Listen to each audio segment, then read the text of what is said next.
Pembangunan gedung baru DPRD Banjarmasin sudah mulai dikerjakan.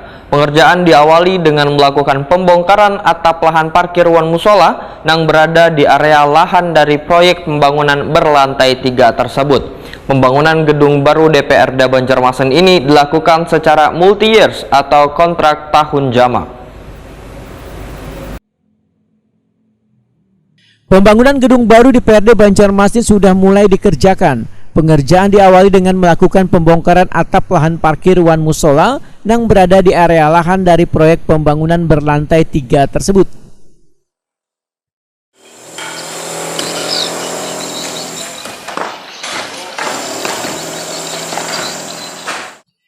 Kabid Cipta Karya Dinas PUPR Banjarmasin Emil Salim Takuni Prima TV jelang tengah hari Rabu 20 Juli 2022 memedahkan pembangunan gedung baru DPRD Banjarmasin dilakukan secara multi-years atau kontrak tahun jamak. Menurut Emil Salim, pengerjaan tahap pertama selawas 330 hari kalender dengan anggaran 19 miliar rupiah dari pagu total keseluruhan anggaran sebesar 40 miliar rupiah. Emil Salim menegaskan penandatanganan kontrak pembangunan gedung baru Dewan ini dilakukan pada 13 Juli 2022 lalu.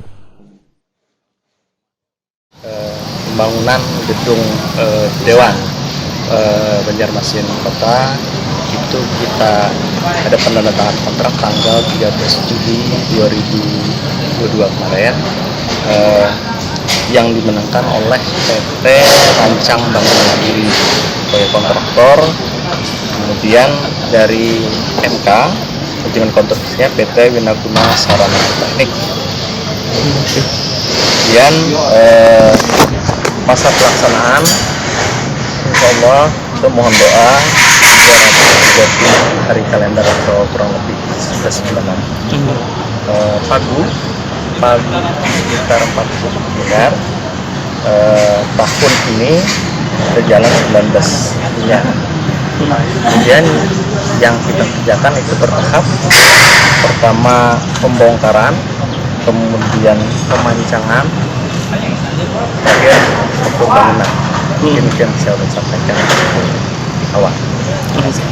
Berarti harapannya tidak ada kendala Pak ya dalam pembangunan ini nantinya Pak?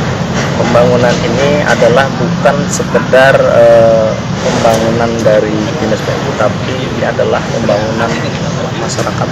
Jadi bangunannya untuk masyarakat Banjarmasin. Dan kita berharap mohon doa restu dari semua pihak, teman-teman semua supaya ini berjalan. Pembangunan gedung baru DPRD Banjarmasin yang dibangun secara multi-years ini dikerjakan oleh kontraktor PT Antang Bangun Mandiri, sedangkan manajemen konstruksinya dikerjakan oleh PT Winaguna Sarana Teknik.